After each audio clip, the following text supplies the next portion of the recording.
আসসালামু আলাইকুম এভরিওয়ান, কেমন আছেন আপনারা সবাই? আলহামদুলিল্লাহ, আমিও ভালো আছি আপনাদের দোয়ায়। আজকে আমি আপনাদেরকে খুবই মজার একটা ভর্তা রেসিপি দেখাবো, তাও আবার আমার শাশুড়ি মায়ের হাতের স্পেশাল টাকি মাছের ভর্তা। চলুন তাহলে দেখে নেই পুরো ভিডিওটি। আমি এই জন্য এখানে কিছু বড় সাইজের টাকি মাছ কেটে নিয়েছি। আমি মাথাগুলা কেটে রেখে দিয়েছি। আমি মাছগুলোকে খুব সুন্দর করে ধুয়ে পরিষ্কার করে নিয়েছি, আর মাছের মাঝখানে একটু কেচিয়ে নিয়েছি, দেখতেই পাচ্ছেন। মাছগুলোকে লবণ দিয়ে কচলিয়ে কিন্তু খুব ভালো করে ধুয়ে নিয়েছি। এখন আমি চুলায় বসিয়ে দিব।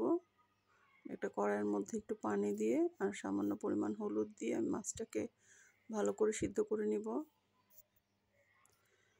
আমার শাশুড়ি মায়ের হাতের এই টাকি মাছের ভর্তা এত মজা যে আমি খাওয়ার পর খুব পাগল হয়ে গিয়েছিলাম এই রেসিপিটার জন্য।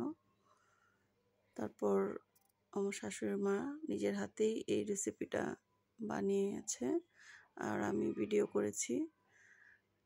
আমি বলেছিলাম আপনার হাতের এই ভর্তা অনেক মজা, আমি আমার ভিউয়ারদের সাথে শেয়ার করব। এরপর নিজের হাতেই এই ভর্তাটা বানিয়েছে। এখন এই মাছগুলোকে খুব সুন্দর করে বেছে নেব। আমি আপনাদেরকে দেখিয়ে দিচ্ছি, এভাবে একদম সুন্দর করে মাছগুলোকে একদম একটা একটা করে কাটা ছাড়াতে হবে। এই কাজটাও আমার শাশুড়ি মাই করবে, আমি আপনাদেরকে দেখানোর জন্য একটু দেখাচ্ছি আর কি।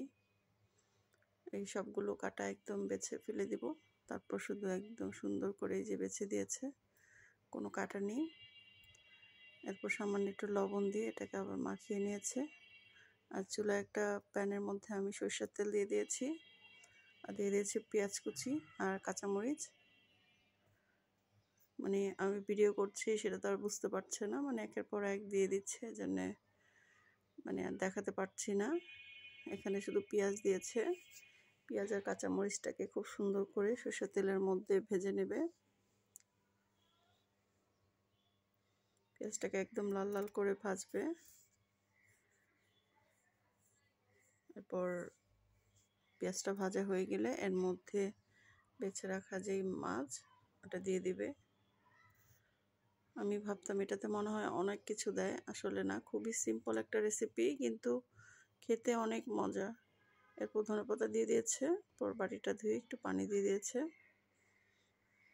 যাতে করে ভর্তাটা একদম জুসি একটা টেক্সচার থাকবে, ড্রাই হয়ে যাবে না। এখন নেড়ে চেড়ে পানিটা একটু শুকিয়ে নেবে।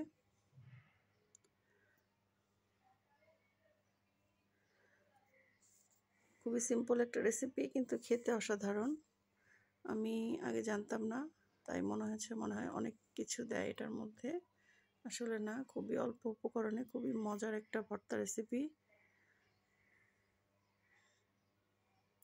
আমার শাশুড়ি মা বলছে যখন এভাবে কড়াই থেকে একদম আলাদা হয়ে যাবে ভর্তাটা, তখনই বুঝে নিতে হবে ভর্তাটা একদম পারফেক্ট হয়েছে। খাওয়ার কথা কি বলবো, আপনারা একদিন ট্রাই করে অবশ্যই দেখবেন যে এত মজার একটা রেসিপি। আর এই টাকি মাছের ভর্তাটা যেদিন বানাবেন অবশ্যই কিন্তু পাতিলে 1 পট চালের ভাত বাড়িয়ে দিবেন, সবাই কিন্তু বেশি বেশি করে ভাত খাবে। তো আমার ভিডিওটা যদি আপনাদের কাছে ভালো লাগে তাহলে অবশ্যই লাইক কমেন্ট শেয়ার করে দিবেন। এই তো এখন গরম গরম ভাতের সঙ্গে পরিবেশনের পালা। ভালো থাকবেন সবাই, অনেক বেশি সুস্থ থাকবেন। আজকে পর্যন্তই, আল্লাহ হাফেজ।